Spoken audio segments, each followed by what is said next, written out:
बिस्मिल्लाहिर्रहमानिर्रहीम। Today we will discuss excretion. आप सब जानते हैं कि वेरियस न्यूट्रिएंट्स जब हमारी बॉडी के अंदर एसिमिलेट होते हैं या एनिमल्स की बॉडी के अंदर एसिमिलेट होते हैं तो उनकी मेटाबॉलिज्म होती है और उस मेटाबॉलिज्म के नतीजे में वेस्ट प्रोडक्ट्स हासिल होती हैं। कार्बोहाइड्रेट्स और लिपिड्स जो हैं वो मेटाबोलाइज होकर कार्बन डाइऑक्साइड और वाटर में तब्दील हो जाती हैं। इसी तरह प्रोटीन्स और न्यूक्लियो प्रोटीन्स जो हैं वो नाइट्रोजन वेस्ट प्रोडक्ट पैदा करती हैं।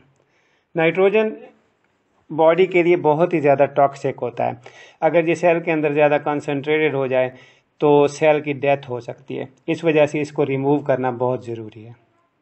So the elimination of wasteful metabolites mainly of nitrogenous in nature is called excretion.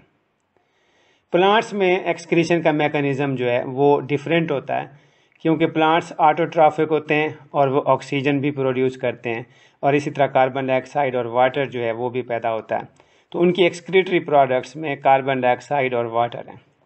Several other compounds are also removed when necessary in plants. तो लिविंग ऑर्गेनिज्म में अब हम प्लांट्स की एक्सक्रीशन के बारे में पढ़ेंगे कि प्लांट्स किस तरह से एक्सक्रीशन का मैकेनिज्म रखते हैं। In plants, oxygen is waste product and of photosynthesis. Carbon dioxide is waste product of respiration and water is waste product of both processes. यानी प्लांट्स में मेजर वेस्ट प्रोडक्ट्स हैं oxygen, carbon dioxide and water. Water को eliminate किया जाता है transpiration से। आमतौर पर सेल के टर्गर को मेंटेन रखने के लिए वाटर यूज़ किया जाता है। जो एक्सेस वाटर है that is transpired from the plant leaves. Plant cells में बड़े बड़े वैक्यूल्स होते हैं। ये स्टोर करने के लिए काम आते हैं। इनमें आमतौर पर यूज़फुल मटेरियल भी स्टोर किए जाते हैं। ताहम वेस्ट प्रोडक्ट्स भी इनमें स्टोर की जाती हैं और वक्तन फ़वक्तन उन वैक्यूल्स की कंट्रैक्शन के ज़रिए इनको बाहर निकाल दिया जाता है। इसी तरह प्लांट्स के अंदर लीव्स में भी वेस्ट प्रोडक्ट्स स्टोर होती हैं और जब ख़ज़ां का मौसम आता है तो ये पत्ते झड़ते हैं और वेस्ट प्रोडक्ट्स जो उन पत्तों के अंदर स्टोर्ड थे उनसे प्लांट्स जो हैं वो छुटकारा पा लेते हैं। The fall of yellow leaves in autumn is seasonal time for plants to get rid of waste and these leaves are said to be excretophores. यानी वो लीव्स जो वेस्ट मटीरियल को स्टोर करके आटम में फॉल डाउन हो जाते हैं, they are called एक्सक्रीटोफोर्स। अच्छा, येलो कलर जो है आमतौर पर ये समझते हैं कि क्लोरोफिल ना होने की वजह से लीव्स में येलो कलर ज़ाहिर हो जाता है। ताहम एक फैक्टर ये भी है, वेस्ट प्रोडक्ट्स जब लीव्स में स्टोर होती हैं तो ज़्यादातर ऐसे पिगमेंट्स होते हैं जिनकी वजह से ये लीव्स येलो कलर के दिखाई देते हैं।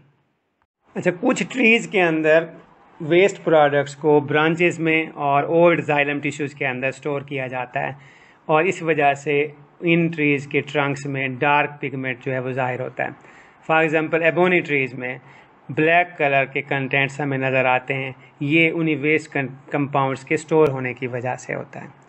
और कुछ प्लांट्स ऐसे भी हैं जो ऐसे वेस्ट मटेरियल्स को सॉइल में सीक्रेट करते हैं और एज ए वेपन यूज़ करते हैं उन केमिकल्स को कि उनके इर्द गिर्द दूसरे पौधे ग्रो नहीं कर पाते।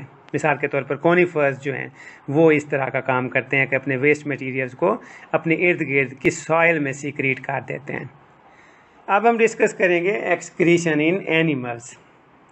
एनिमल्स में बहुत सारी एक्सक्रीटरी प्रोडक्ट्स हासिल होती हैं। वाटर है, कार्बन डाइऑक्साइड, नाइट्रोजनस वेस्ट हैं, ये सारे एक्सक्रीटरी प्रोडक्ट्स हैं। जब अमाइनो एसिड्स की कैटाबोलिज्म होती है तो उससे अमाइनो ग्रुप रिलीज़ होता है। ये अमाइनो ग्रुप जो है पानी में डिज़ोल्व कर लिया जाता है ताकि इसके टॉक्सिक इफ़ेक्ट्स को कम से कम किया जा सके।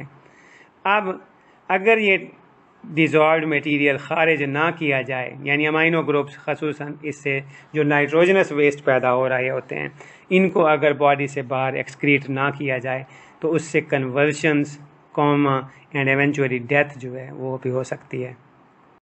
एनिमल्स में जो एक्सेसिव नाइट्रोजनस वेस्ट हैं वो अमोनिया, यूरिया और यूरिक एसिड की शक्ल में खारिज होते हैं और थोड़ी मिकदार में जो नाइट्रोजनस वेस्ट हैं वो क्रेटिन और ट्राईमिथाइल अमाइन ऑक्साइड की शक्ल में एक्सक्रीट किए जाते हैं।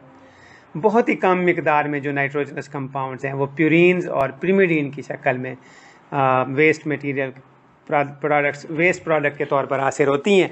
ये प्यूरिन और प्रिमिडीन की जब मेटाबॉलिज्म होती है तो उससे नाइट्रोजनस वेस्ट पैदा होते हैं, hypoxanthine, xanthine, uric acid, allantoin, urea और अमोनिया। तो ये जितने वेस्ट प्रोडक्ट्स हैं इनसे छुटकारा पाना एनिमल्स के लिए बहुत ज़रूरी होता है, क्योंकि सेल्स के अंदर इनकी कंसंट्रेशन सेल की डेथ का बायस बन सकती है। तो डायग्राम में अगर आप देखें कि proteins, nucleic acids, amino acids और नाइट्रोजनस बेसिस की जब मेटाबॉलिज्म होती है तो उससे अमाइनो ग्रुप अलहदा होते हैं। अमाइनो ग्रुप्स एक्वाटिक एनिमल्स में अमोनिया पैदा करते हैं, मैमल्स में इनको डिकम्पोज करके यूरिया में कन्वर्ट किया जाता है, और बर्ड्स, इंसेक्ट्स और रेप्टाइल्स में ये अमाइनो ग्रुप यूरिक एसिड बनाते हैं।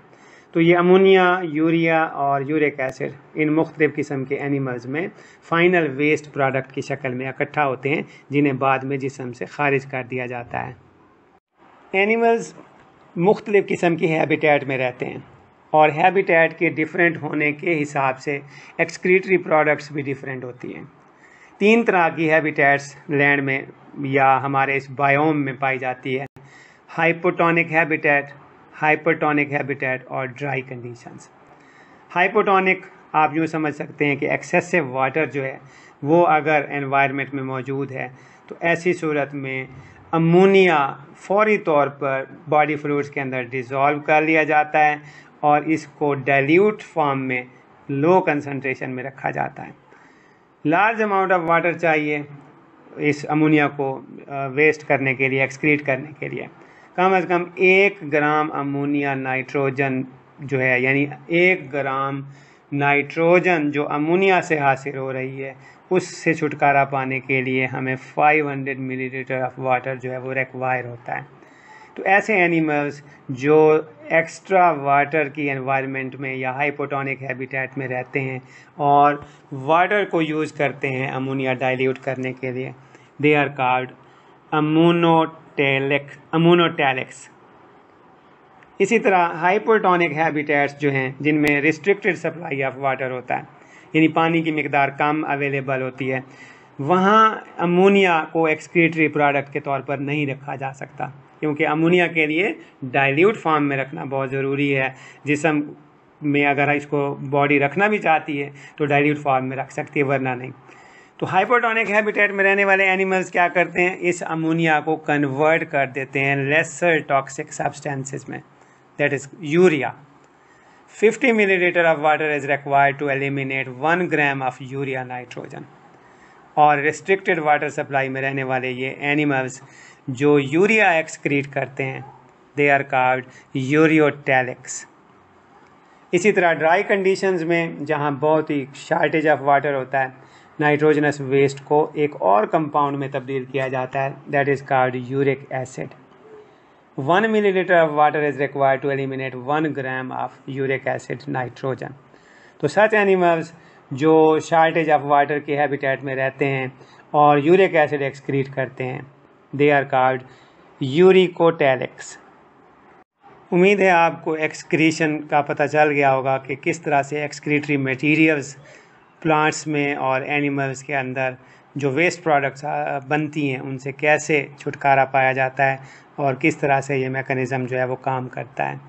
अगर इसमें कोई आपको उलझन है, कोई बात समझ नहीं आई, तो आप ज़रूर डिस्कस कीजिए। Thank you very much.